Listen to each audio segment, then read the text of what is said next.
Assalamualaikum warahmatullahi wabarakatuh. Salam, Om Swastiastu, Namo Buddhaya, Salam Kebajikan.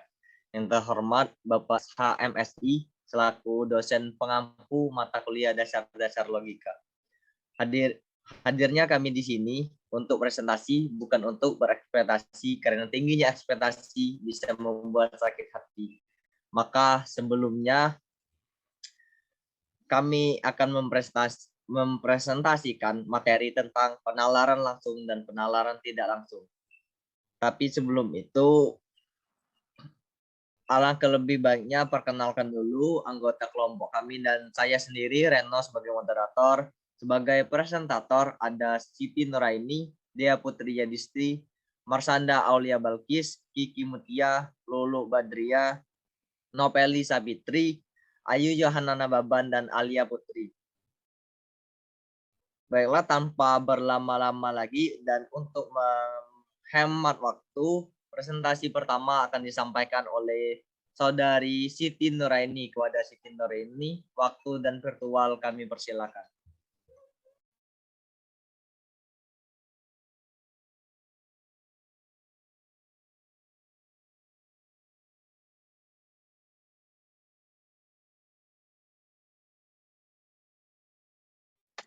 Baik, terima kasih kepada moderator atas kesempatannya.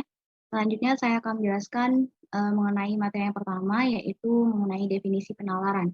Definisi penalaran sendiri ialah proses berpikir yang bertolak dari pengamatan indera atau pengamatan empirik.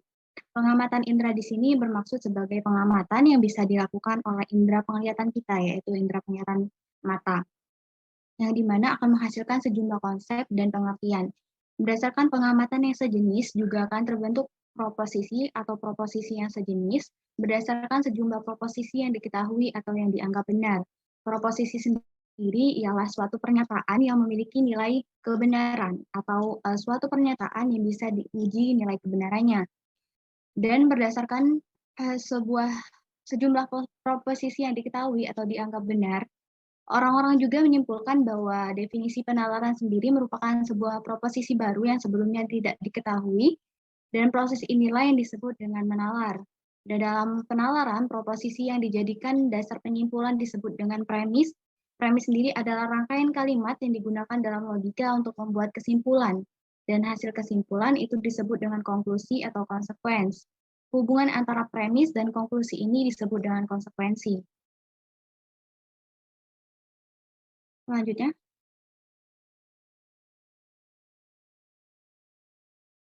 Dan menurut arti kata penalaran tersebut mempunyai berbagai makna. Ada 3 makna. Yang pertama, cara atau perihal menggunakan nalar pemikiran atau cara berpikir logis, jangkauan pemikiran kepercayaan tahayul, serta yang tidak logis haruslah dikikis habis. Maksud di sini adalah bahwa pemikiran seperti kepercayaan tahayul itu harus dihilangkan karena penalaran itu menggunakan pemikiran logika. Yang kedua, hal mengembangkan atau mengendalikan sesuatu dengan nalar dan bukan dengan perasaan atau pengalaman. Yang ketiga, proses mental dalam mengembangkan pikiran dari beberapa fakta atau prinsip. Selanjutnya,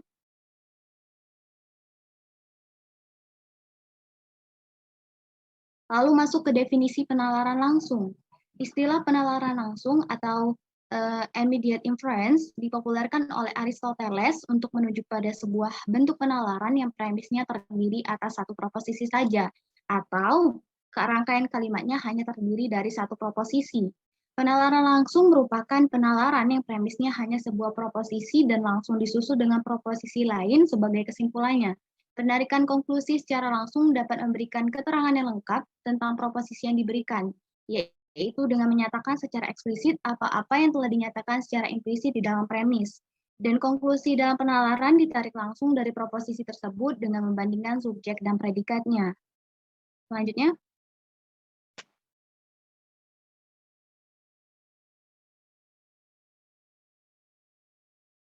Dan menurut Sokadijo tahun 2014, sistem logika yang menjelaskan penalaran langsung didasarkan pada proposisi kategoris. Proposisi kategori sendiri adalah suatu pernyataan yang terdiri atas hubungan dua term sebagai subjek atau S dan predikat atau P serta dapat dinilai benar atau salah. Subjek sendiri merupakan sesuatu yang diberi keterangan, sedangkan predikat adalah sesuatu yang menerangkan subjek.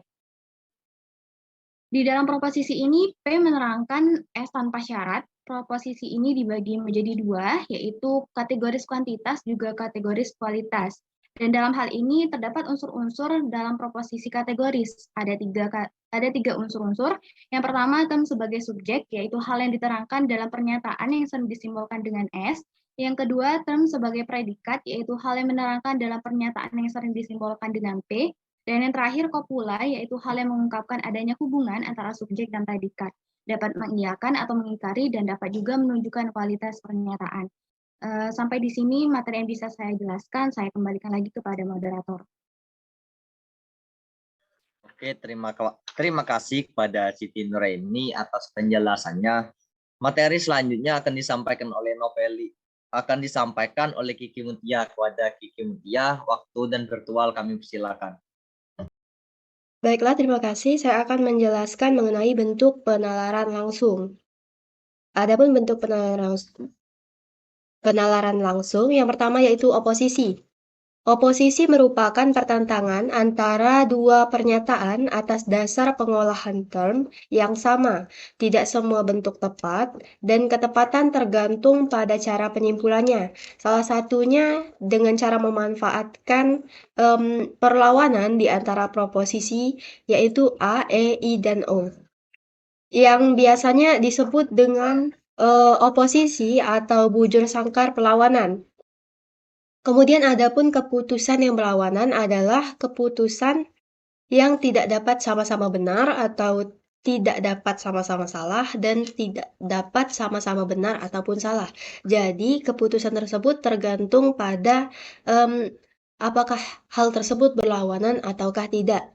Kemudian yang artinya kedua keputusan itu memiliki subjek dan predikat yang sama, tetapi bentuk atau luasnya berbeda atau baik dan bentuk maupun luasnya berbeda. Adapun bentuk-bentuk dalam perlawanan di oposisi ini yaitu perlawanan kontraris, A dan E. Hukum oposisi kontraris yaitu jika yang satu benar, yang lain tentu salah. Kemudian jika yang satu salah, yang lain dapat benar tetapi juga dapat salah. Kemudian ada kemungkinan yang ketiga yaitu sama-sama salah. Kemudian dari hukum oposisi kontraris yang di atas, terdapat contoh yaitu dalam proposisi semua mamalia itu bertelur. Hal ini termasuk dalam A, yaitu pernyataan salah. Kemudian konklusi yang menyatakan semua mamalia itu tidak bertelur. Menyatakan huruf E, yaitu bisa benar maupun bisa salah. Kemudian, adapun perlawanan subkontraris, I sampai O. Hukum oposisi subkontraris yaitu yang pertama jika yang satu salah yang lainnya benar, jika yang satu benar yang lainnya dapat benar, dapat juga salah, yang C keduanya dapat sama-sama benar. Jadi dalam perlawanan subkontraris ini sama-sama memuat seperti hukum sebelumnya.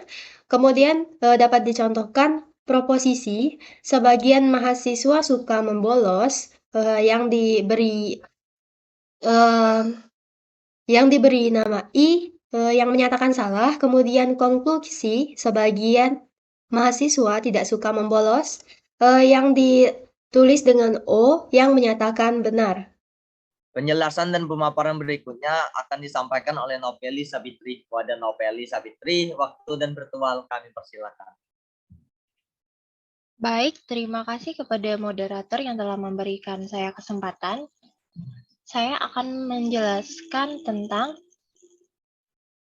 materi selanjutnya.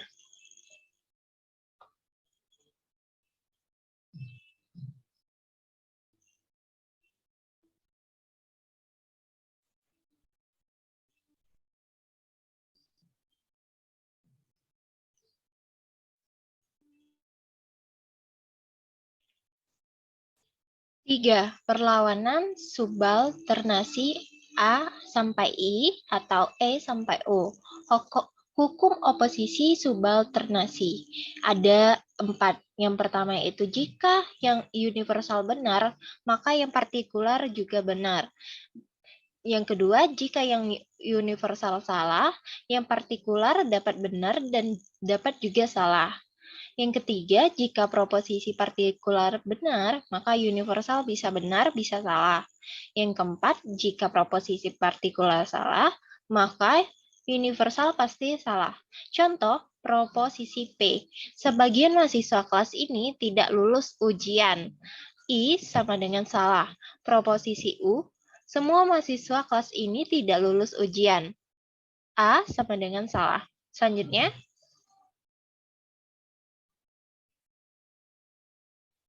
4. Perlawanan kontradiksi. A sampai O, E sampai I. Hukum oposisi kontradiksi ada 3, yaitu jika yang satu benar, yang lain tentu salah. Jika yang satu salah, yang lain tentu benar. Tidak ada kemungkinan yang ketiga. Contohnya yaitu proposisi sebagian kertas berwarna putih. I yaitu benar. Konklusi, semua kertas tidak berwarna putih. E yaitu salah.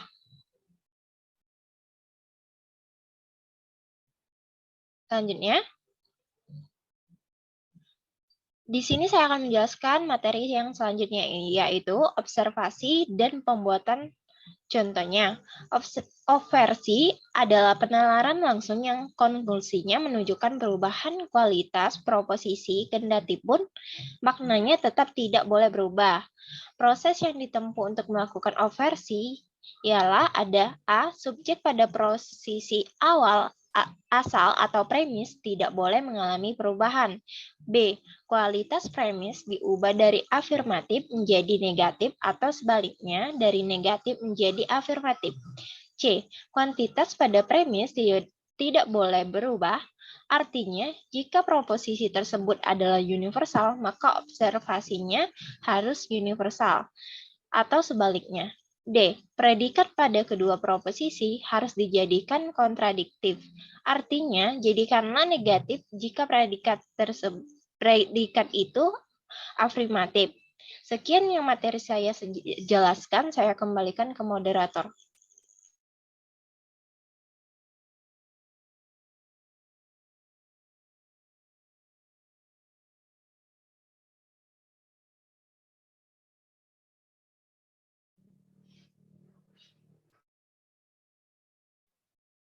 Oke, terima kasih kepada Saudari Nopeli Sapitri atas penjelasannya. Materi selanjutnya akan disampaikan oleh Marsanda Aulia Balkis.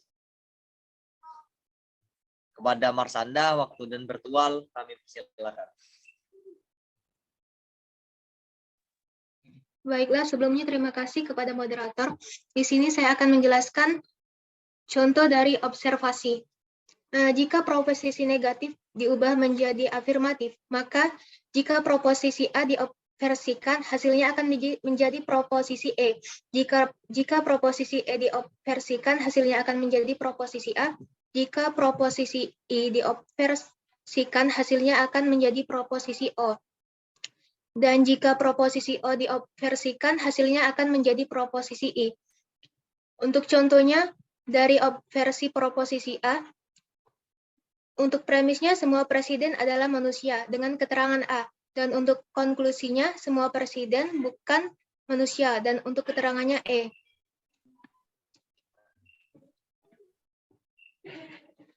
Contoh yang kedua, versi dari proposisi E. Untuk premisnya, semua serigala bukan manusia dengan keterangan E. Dan untuk konklusinya, semua serigala bukan manusia untuk keterangannya A. Contoh yang ketiga, versi proposisi I. Untuk premisnya sendiri, sebagian manusia adalah pemikir, keterangannya I, dan untuk konklusinya, sebagian manusia bukan pemikir dengan keterangan 0. Dan untuk contoh yang versi proposisi O, untuk premisnya, sebagian manusia bukan pelawak dengan keterangan 0, dan untuk konklusinya, sebagian manusia adalah bukan pelawak dengan keterangan I. Mungkin itu saja yang dapat saya jelaskan. Saya kembalikan kepada moderator.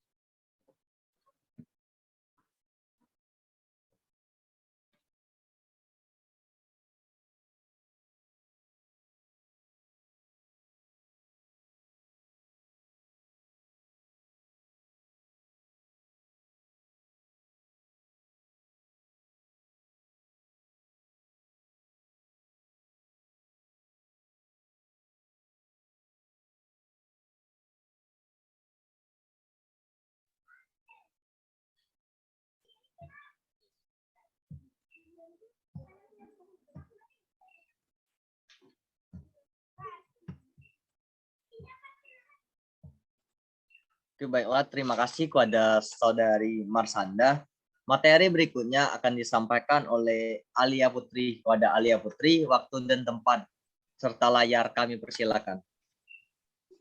Baiklah, terima kasih moderator. Di sini saya akan menjelaskan kontroposisi dan pembuatan contohnya. Kontroposisi adalah penalaran langsung yang dilakukan dengan cara mengganti trem subjek dengan komplement trem predikat dan mengganti trem predikat dengan komplement trem subjek. Posisinya, konklusinya disebut kontrol positif. Langkah-langkah yang ditempuh dalam proses kontroposisi. A. Negasikan trem S dan trem P. B. Konversikanlah trem S dan trem P yang telah dinegasikan. Next.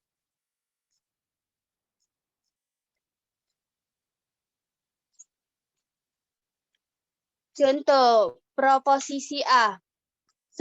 Semua guru adalah manusia.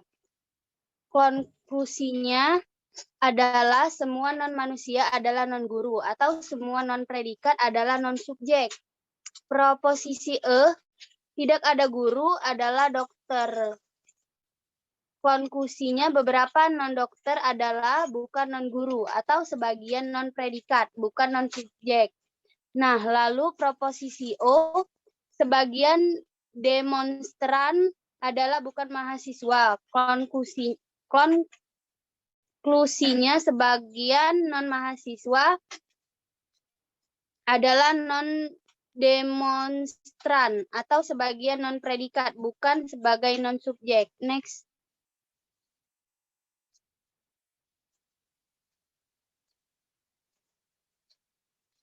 Inversi dan pembuatan contohnya. Inversi adalah penalaran langsung dengan cara menegasi subjek, proposisi premis, dan menegasi predikat proposisi premis.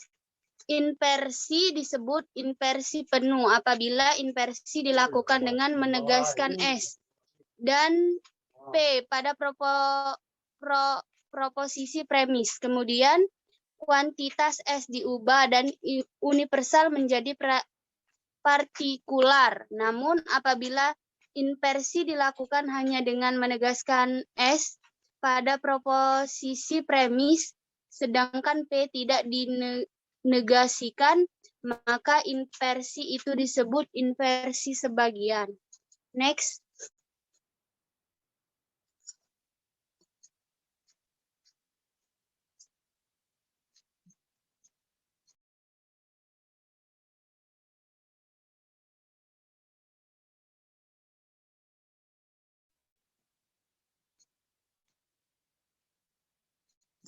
Contoh, proposisi A. Premis semua dosen adalah sarjana. Inversi penuhnya sebagian non-dosen adalah non-sarjana atau sebagian non-subjek adalah non-predikat. Inversi sebagian non-dosen adalah sarjana atau sebagian non-subjek adalah predikat. Proposisi E. Premis semua dosen adalah bukan siswa SMA. Inversi penuh sebagian non-dosen adalah bukan non-mahasiswa SMA atau sebagian subjek adalah bukan non-predikat. Inversi sebagian sebagai non-dosen adalah bukan siswa SMA adalah bukan atau sebagian non-subjek, bukan non-predikat. Baiklah, itu saja materi yang bisa saya sampaikan. Saya kembalikan ke moderator.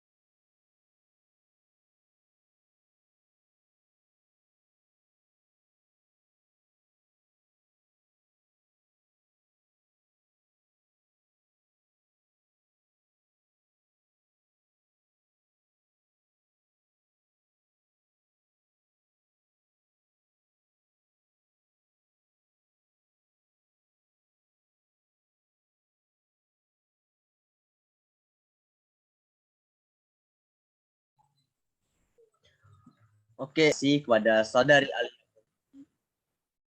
saudari Alia Putri atas pemaparannya, dan pemaparan selanjutnya akan disampaikan oleh Lulu Badriah. Kepada Lulu, waktu dan virtual kami persilakan. Baik, terima kasih moderator. Materi selanjutnya adalah konversi dan pembuatan contohnya. Pengertian konversi disebut juga dengan pembalikan, yaitu sebuah bentuk penyimpulan langsung dengan cara menukar kedudukan subjek dan predikat tanpa mengubah makna. Proposisi sebagai premis yang asli disebut converten, dan proposisi kesimpulannya disebut converse. Konversi merupakan deduksi suatu premis melalui transposisi, penggantian atau pertukaran subjek dan predikat. Selanjutnya,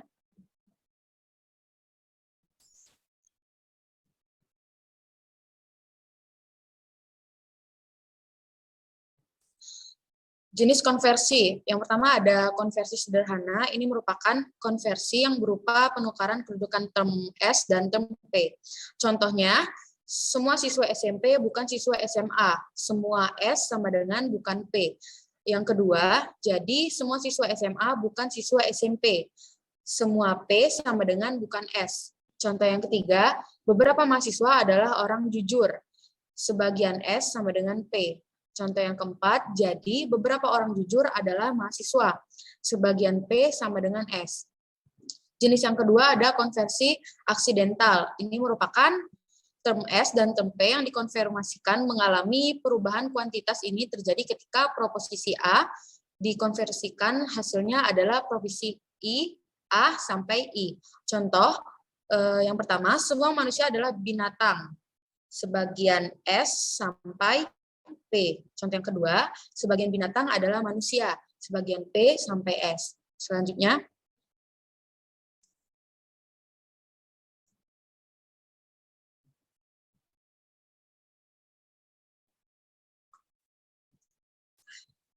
materi selanjutnya adalah penalaran tidak langsung.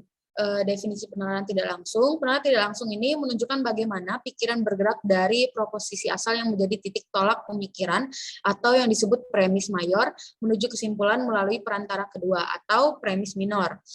Jenis penalaran tidak langsung ini ada dua. Yang pertama ada penalaran deduktif, yang kedua ada penalaran induktif. Penalaran deduktif adalah prosedur penarikan kesimpulan yang pada hakikatnya sudah tercakup dalam satu proposisi atau lebih.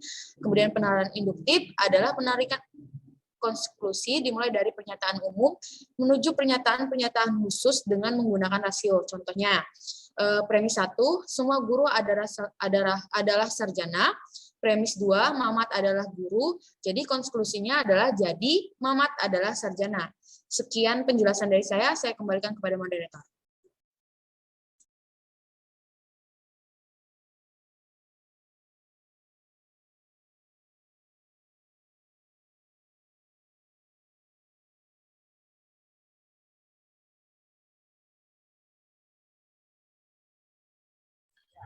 Oke, baiklah. Terima kasih kepada Lulu Badriah atas penjelasannya. Penjelasan tentang penalaran tidak langsung akan dilanjutkan oleh Saudari Dea Putri Yadistri. Kepada Saudari Dea, waktu dan tempat kami persilakan.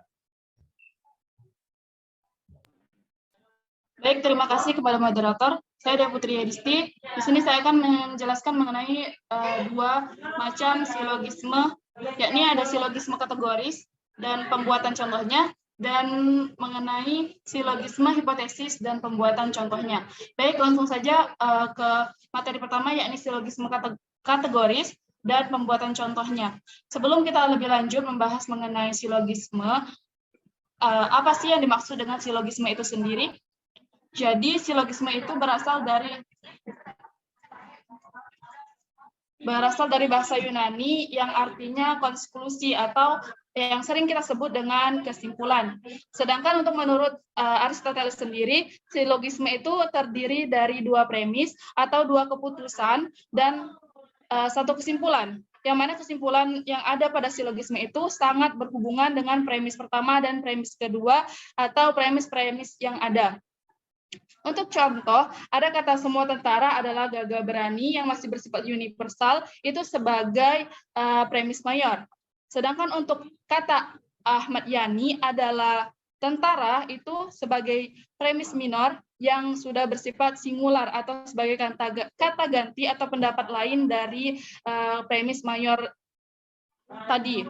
Nah, jadi untuk konklusinya itu ada kata jadi Ahmad Yani adalah gagah berani, yang mana Ahmad Yani itu adalah tentara dan tentara itu gagah berani. Next slide.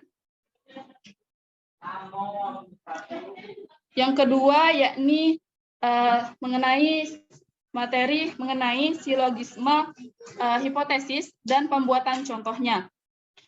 Jadi silogisme hipotesis itu adalah silogisme yang memiliki premis mayor yang berbentuk proposisi hipotesis atau proposisi majemuk, dan premis minor yang berisi pengakuan atau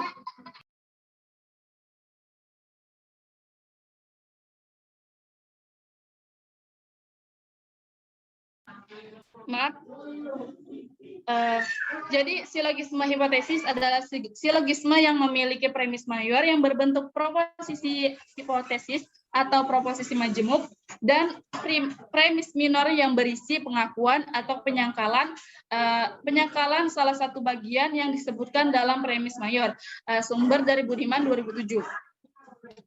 Jadi ada 3 bentuk silogisme hipotesis. Yang pertama yakni ada silogisme kondisional, yang kedua ada silogisme disjungtif, dan yang terakhir ada silogisme konjungtif. Namun di sini saya akan hanya menjelaskan 2 bentuk silogisme saja, yakni silogisme kondisional dan silogisme disjungtif.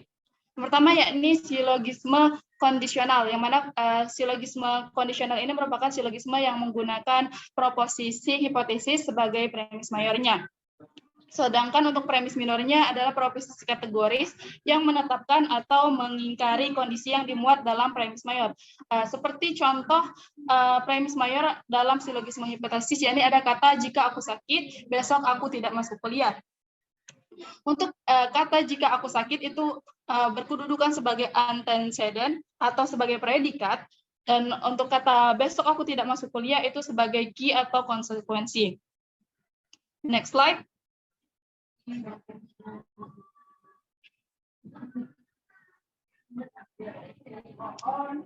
Baik, yang kedua yakni silogisme disjungtif. Yang mana silogisme disjungtif ini adalah silogisme yang premis mayornya itu menggunakan proposisi disjungtif, sedangkan untuk premis minornya itu berupa proposisi kategoris yang mengakui atau mengingkari salah satu alternatif yang disebut dalam premis mayor. Dan ada 2 tipe silogisme, yakni dalam arti sempit, yakni yang pertama yakni premis minornya mengingkari salah satu alternatif, dan konklusinya itu mengakui alternatif yang lain. Seperti contoh ada kata ia berada di kelas atau di kantin. Itu posisinya sebagai premis mayor yang mengakui 2 alternatif, yakni ada kata di kelas dan di kantin. Dan untuk kata ternyata tidak berada di kantin itu posisinya sebagai premis minor yang mengingkari salah satu alternatif, yakni kata di kantin. Nah, jadi untuk konklusinya itu ada kata jadi ia berada di kelas yang mengakui alternatif lainnya, yakni kata di kelas. Terima kasih. Sekian penjelasan dari saya. Selebihnya saya kembalikan ke moderator. Oke, terima kasih kepada Saudari Dea Putri Yudhistri atas pemaparannya. Selanjutnya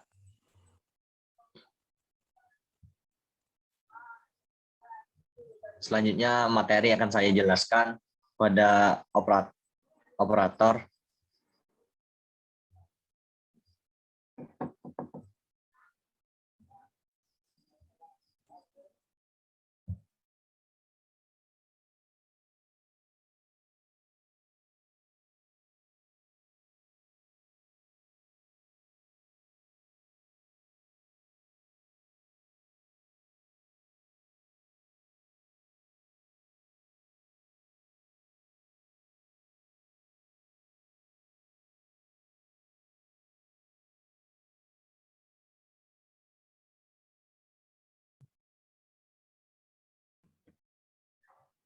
Oke, Premis minor mengakui salah satu alternatif kesimpulan adalah mengingkari alternatif lain. Contohnya, ia berada di kelas atau di kantin. Ternyata berada di kantin.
Berikutnya udah.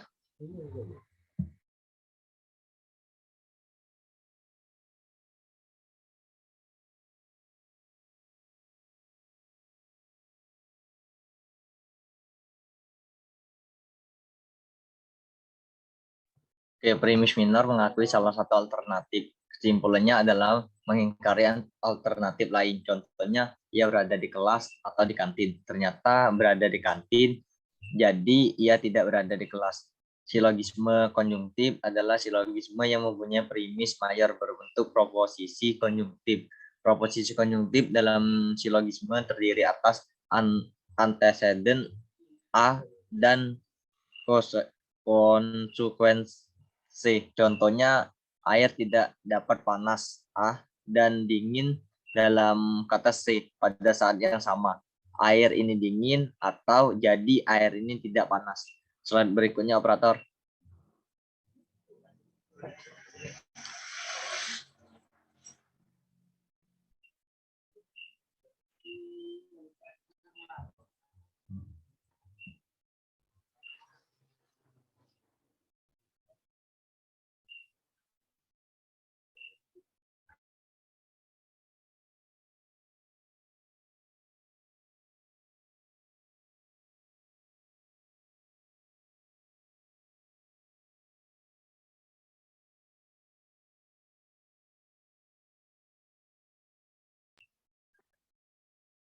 Antimema atau antimem berasal dari bahasa Yunani en dan timos, berarti bahwa pikiran adalah sejenis silsilah yang tidak lengkap, bukan untuk memberikan bukti ilmiah, tetapi untuk menciptakan kepercayaan pada suatu antimem.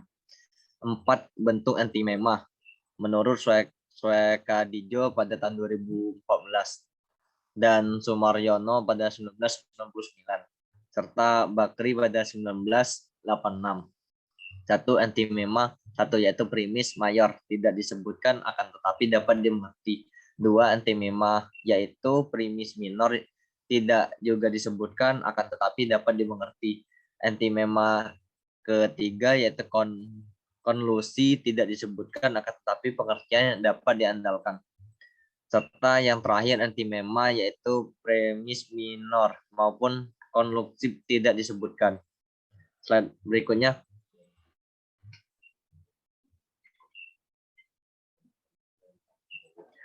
Oke, polisilogisme dan merupakan bentuk silogisme tersusun yang boleh dibilang standar dengan silogisme pertama yang lengkap. Contohnya, orang baik adalah orang yang suka menolong. Orang yang suka menolong adalah orang yang berjiwa sosial. Orang baik adalah orang yang berjiwa sosial. Orang yang berjiwa sosial adalah orang dermawan. Orang baik adalah orang dermawan. Orang dermawan disukai banyak orang. Jadi orang baik disukai banyak orang. Sekian.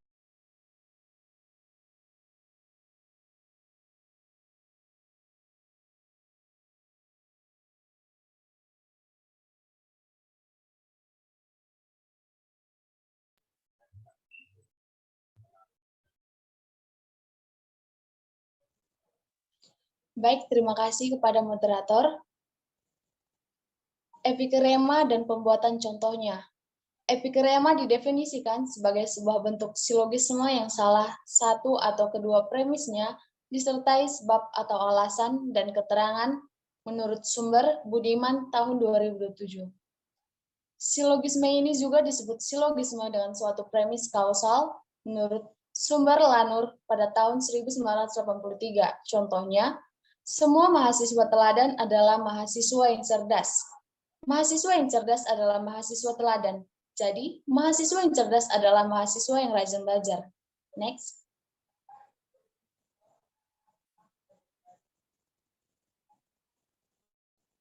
Dilema dan pembuatan contohnya. Dilema adalah argumentasi, bentuknya merupakan campuran antara silogisme hipotetik dan silogisme disjungtif. Hal ini terjadi karena premis mayornya terdiri dari dua proposisi hipotetik dan premis minornya satu proposisi disjungtif.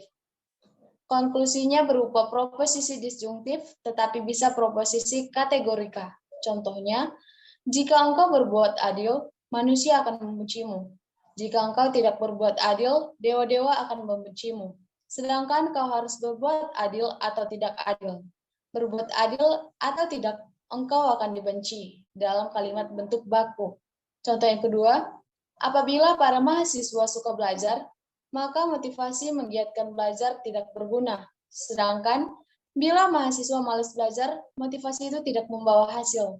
Karena itu, motivasi menggiatkan belajar itu tidak bermanfaat atau tidak membawa hasil dalam kalimat tidak baku. Saya serahkan kepada moderator.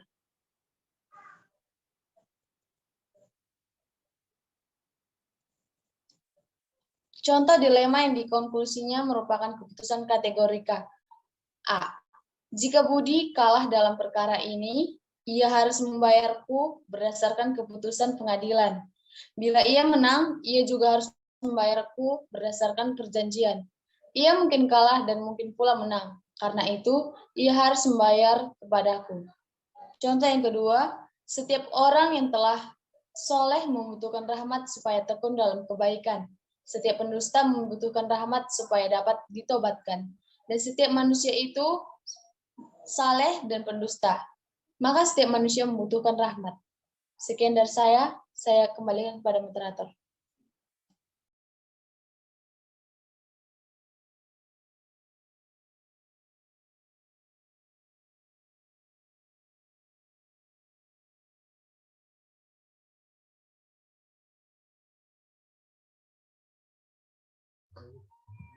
Oke, terima kasih kepada Ayu John Hambaban dan teman-teman presentator atas penjelasan dan pemaparannya. Dari penjelasan teman-teman sekalian dapat ditarik kesimpulan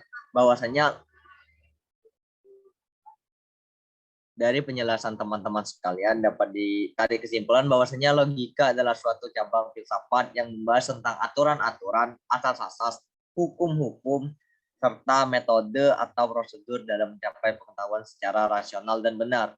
Dan juga merupakan suatu cara untuk mendapatkan suatu pengetahuan dengan menggunakan akal pikiran. Kata dari bahasa yang dilakukan secara sistematis, maka dari itu terciptalah penalaran yang menghasilkan pengetahuan yang dapat dikaitkan dengan kegiatan berpikir. Adapun maksudnya dari penalaran adalah proses berpikir dalam menarik suatu kesimpulan yang menghasilkan suatu pengetahuan baru. Dengan tujuan agar manusia dapat mengatasi dan memenuhi tantangan hidup. Penalaran langsung merupakan penalaran yang premisnya hanya sebuah proposisi dan langsung disusun dengan proposisi lain sebagai kesimpulan. Sedangkan penalaran tidak langsung merupakan penalaran konklusinya atas lebih dari satu proposisi. Jadi yang bisa kita ketahui ialah manusia pada hakikatnya merupakan makhluk yang berpikir, merasa, bersikap, dan bertindak. Sikap dan tindakan yang bersumber pada pengetahuan yang didapat melalui kegiatan atau rasa berpikir. Melalui kegiatan dan rasa untuk berpikir, penalaran ini menghasilkan pengetahuan yang dikaitkan dengan kegiatan berpikir positif.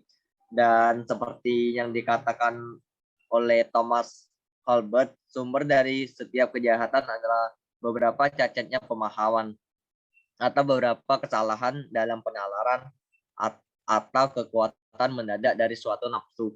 harapannya semoga kita bisa menerapkan materi yang telah disampaikan oleh teman-teman sekalian dalam kehidupan sehari-hari dan bisa melakukan pengaplikasiannya dalam kehidupan sehari-hari.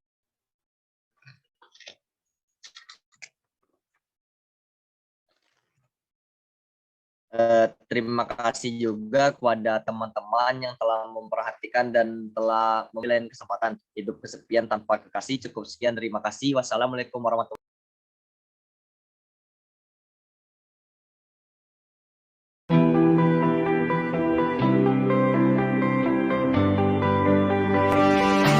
That's all we are.